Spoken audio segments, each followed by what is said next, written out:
ছাত্র জনতার অভ্যুত্থানের শক্তিকে সংহত করে দেশ পুনর্গঠনের লক্ষ্যে ৫৫ সদস্যের জাতীয় নাগরিক কমিটি গঠন করা হয়েছে। কমিটির আহ্বায়ক নাসিরউদ্দিন পাটোয়ারী, সদস্য সচিব আক্তার হোসেন। রবিবার বিকেলে কেন্দ্রীয় শহীদ মিনারে এই কমিটি ঘোষণা করে জানানো হয় সদস্য সংখ্যা আরও বাড়বে।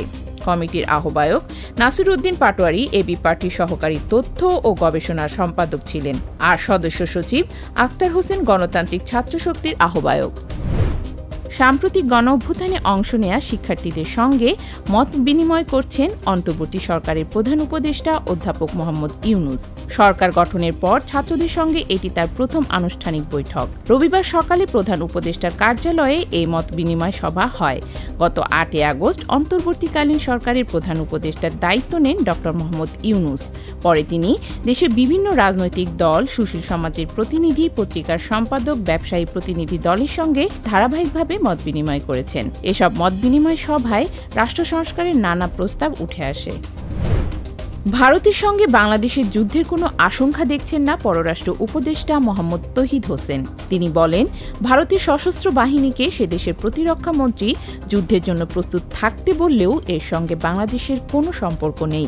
রবিবার পররাষ্ট্র মন্ত্রণালয়ের সাংবাদিকদের সঙ্গে আলাপকালে উপদেষ্টা বলেন, জাতিসংঘ সাধারণ পরিষদের অধিবেশন চলাকালে ভারতের প্রধানমন্ত্রী নরেন্দ্র মোদীর সঙ্গে বাংলাদেশের অন্তর্বর্তীকালীন সরকারের প্রধান উপদেষ্টা অধ্যাপক মোহাম্মদ ইউনূসের কোনো বৈঠক হবে কিনা সে বিষয়ে এখনো সিদ্ধান্ত হয়নি। শেখ হাসিনাকে ভারত রাজনৈতিক আশ্রয় দিতে পারে এমন সম্ভাবনার বিষয়ে পররাষ্ট্র উপদেষ্টা বলেন, স্বাভাবিকভাবে যে কোনো দেশ যে কাউকে রাজনৈতিক আশ্রয় দিতে পারে। ছাত্র জনতার আন্দোলনে সংহতি প্রকাশ করে আরব আমিরাতে বিক্ষোভ করে বিভিন্ন মেয়াদে দণ্ডিত হয়েছিলেন ৫৭ বাংলাদেশি। পরে তাদের সাধারণ ক্ষমা ঘোষণা করেন দেশটির প্রেসিডেন্ট।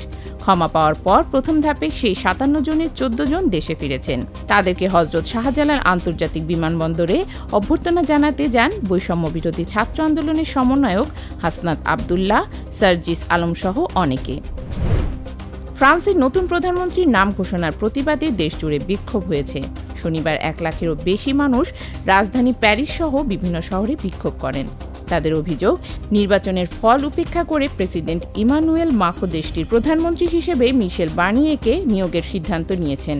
এর আগে ফ্রান্সে অনুষ্ঠিত জাতীয় পরিষদ নির্বাচনে কোনো দল একক সংখ্যাগরিষ্ঠতা না পেলেও বেশিরভাগ আসন পেয়েছে বামপন্থী block new popular front NPF।